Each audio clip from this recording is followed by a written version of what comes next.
Mi nombre es Frailan Flores y quiero hablarte sobre este tema que se está haciendo tan vigente en estos momentos durante este periodo de confinamiento que nos ha tocado vivir. Necesitan bajar la guardia y conectarse. Me gustaría compartir un poco lo que conversábamos y se veía, ¿no? Hay una parte que se llama historias de vida.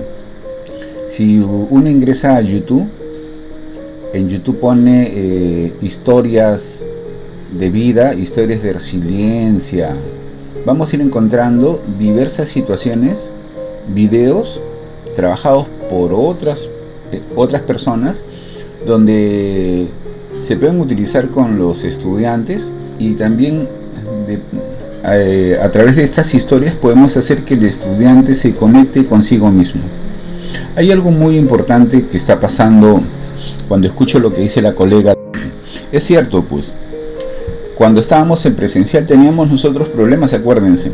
Habían problemas particulares, propios de ello, y toda nuestra habilidad se había orientado a poder detectar esos problemas, solo observando al estudiante, estudiantes que no traían cuaderno, estudiantes que venían desasiados, estudiantes que no salían al recreo, estudiantes que estaban en el aula y se iban al fondo y desde ahí giraban un papelito, molestaban al otro, o estudiantes que esperaban el recreo para comenzar a rebuscar las mochilas y poder sacar cosas.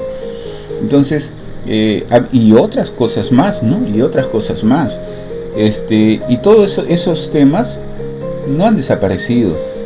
Todas esas cosas y todo el tema que había detrás de eso sigue vigente. Pero también ahora hay que tener en cuenta que cuando estábamos en las aulas, solo veíamos de las familias que el papá no venía, que el papá no participaba, que el papá no le interesaba a su hijo.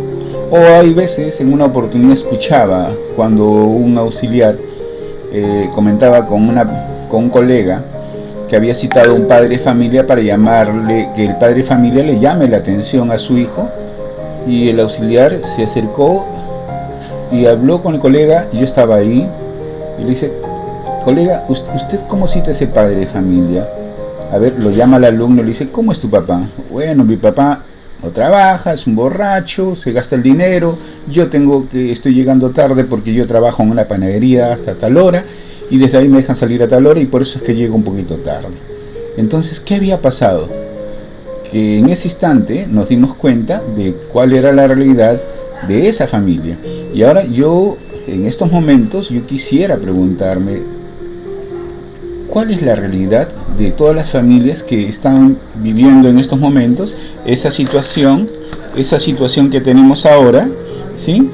de encierro, esa situación de, podríamos decir, un poquito de pérdida de ese control de poder salir, descargar y todo eso ahí?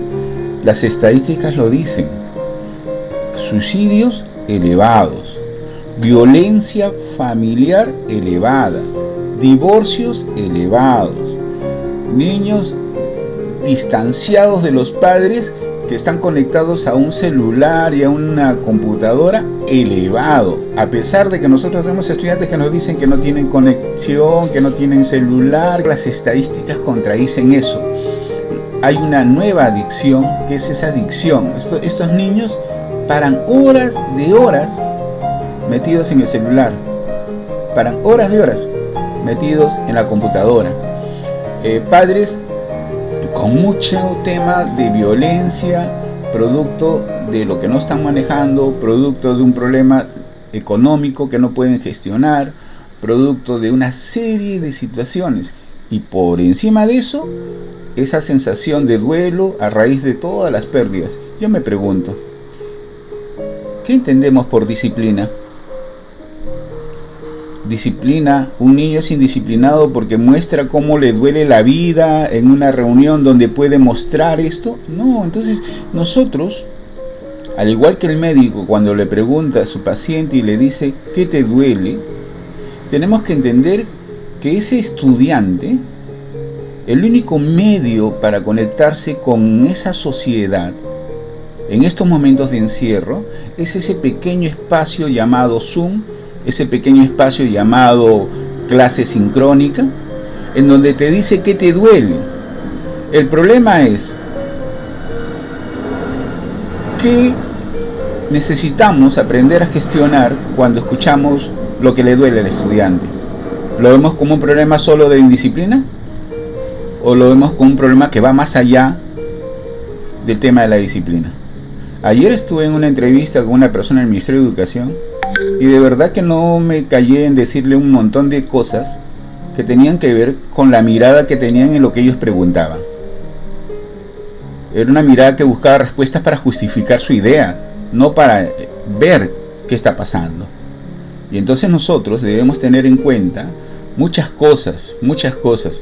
Este estudiante nos dice que le duele y frente a eso tenemos que ayudar a que este estudiante logre conectarse consigo mismo, logre conectarse con eso que le duele y desde ahí aprenda a gestionar lo que pueda pasarle, desde ahí aprenda a gestionar lo que pueda estar sintiendo. ¿Y cómo logramos eso? Hay metodologías que debemos aprender a usar. Acuérdense, cuando nosotros estábamos en clase presencial, a veces venían algunas personas, yo me acuerdo mucho cuando hablábamos del SIDA, y venían personas de un lugar que se llamaba San Camilo, y venían muchos pacientes con VIH, y no venían a decir que el VIH es peligroso, que el VIH es altamente infeccioso. Venían a contar cómo ellos vivían con el VIH, cómo ese VIH les había cambiado su vida, cómo ese VIH les había enseñado a hacer cosas que no a hacer y ver cosas que no estaban viendo de sí mismos y que no estaban valorando de sí. Cuando en un momento determinado hubo una oportunidad en que se hizo visitas a través de un convenio que hubo con el Ministerio de Justicia y se llevó un grupo de estudiantes a la prisión esta llamada Sarita Colonia y no entraron a las cárceles, sino fueron a un auditorio y cuando comenzaron a escuchar la historia que tenía una persona que estaba ahí por narcotráfico, una persona que estaba por estafa, una persona que estaba por haber matado a alguien, una persona y estas personas les comenzaban a contar a estos chicos cómo se había cambiado su vida y cómo influyeron los amigos, cómo influyó la familia, cómo influyó estas cosas en lo que ahora ellos están viviendo y que no puede dar un paso atrás, pero ellos desde esa forma de vivir les decían a estos chicos que hay otra manera de vivir y que esto dependía de ellos. Entonces es como las historias de vida pueden transformar distintas realidades. Estos estudiantes no necesitan decirle que lo que están haciendo está mal. Lo que necesitamos hacer es decirles qué pueden hacer o qué no están haciendo para vivir una vida diferente.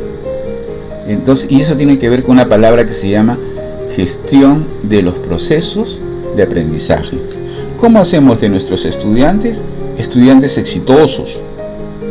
No como hacemos de nuestros estudiantes sumisos, que tengan el dolor y no lo digan, y ese es un buen estudiante. No, a partir de que los chicos nos cuentan, con sus comportamientos, con su forma de pensar, con su forma de sentir, cómo nosotros como pedagogos les ayudamos a darle forma. ¿Cómo hacemos que eso cobre un significado de acuerdo a lo que tiene que ver con su propósito de vida, con lo que ellos esperan para mañana? Muchos chicos de estos que ahora tenemos van a ser grandes, van a ser muy grandes.